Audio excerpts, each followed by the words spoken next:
Now that we've gotten a clear indication of what sunsetting exactly means for the game, I'm actually kind of worried about this game's future. If after watching this video you feel like you want to sound off on your opinions, and especially if you want to discuss your opinions live on stream, then hop into my Twitch chat every Monday, Wednesday, and Friday over at twitch.tv/GeronimoGames, link down below in the description, and we can discuss this in real time. In the most recent TWAB blog post, if you don't know what that is, it's like their weekly little news blurb that Bungie puts out on their website. And in that TWAB this week, they actually went over what exactly is going away in November when sunsetting first hits Destiny 2. And they're deleting like half the game. Along with that, a lot of the exotics will be inaccessible. The catalysts for those exotics will also be inaccessible. And a lot of content is just going to go away. And I understand the technical reasons why they had to do this. They did explain that the game file size is just getting too big. And so I understand they're going to have to find some way to fix that. And so I'm not like mad at them about this, but I am kind of worried about the future of Destiny 2 because for starters, that means that people who paid for that content that is now free will lose access to what they paid for. Granted, it's technically free now, but still we did end up paying for it, so it's going to really hurt to lose that.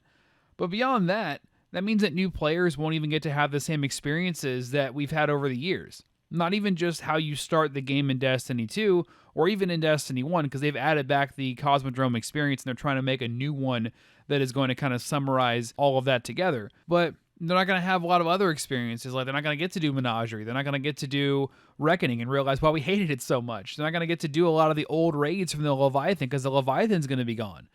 These are really big experiences that really defined our experience for the last, 3 years, almost now 4 years, depending on when you're watching this video. Furthermore, anyone who already has access to the game but hasn't had the time to complete everything, maybe you've got a pretty hefty schedule where you've got work, you've got family and responsibilities that are outside of all of those things, on top of trying to find ways to get the game done. You may have paid for content all this time. You may even have been around since the beta and have been paying for everything even since the base game. And you're going to lose a lot of that content. Granted, yes, a lot of that it has become free now, but the fact that you paid for it and you're probably going to be losing it, especially if you haven't gotten to do it all, is going to feel like a huge slap in the face.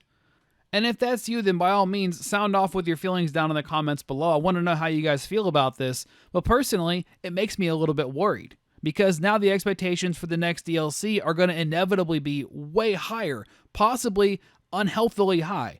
Because now you've deleted half the game just to make room for new content, and the only new content coming out is Beyond Light. So Beyond Light had better be beyond our expectations. Otherwise, a lot of us are going to be probably pretty pissed. And yes, Bungie has made some great DLCs in the past, like Taken King or even Forsaken, but they also had much more funding and much more staffing than they have now. They're at their least staffed and least funded they have ever been because they're on their own. And that's before we account for the effect that COVID has had on their production, which has not been good. So if they're already spending so much time on the new raid, the new subclass, and the new element, which requires a lot of time to make sure that you don't break the rest of the game with the new element and the new subclass, and they're also having to oversee the deletion of half of the game's content, again, without breaking the whole rest of the game, that might tie up a lot of their resources and maybe even prevent the creation of much more other content. And this fear, in my eyes, was even made more real when I saw the TWAB this past week, because when they showed the list of strikes that are leaving and the list of strikes that will be available on November 10th, there was only one redacted slot in the TWAB. And this very well may have been them just trying to mask how many new strikes are going to be in there, and there may be like 2, 3, 4, or 5. I don't know. But it makes it look like there's less content coming out than there is going away, and that to me means less to do, less reasons to play, and less of a game.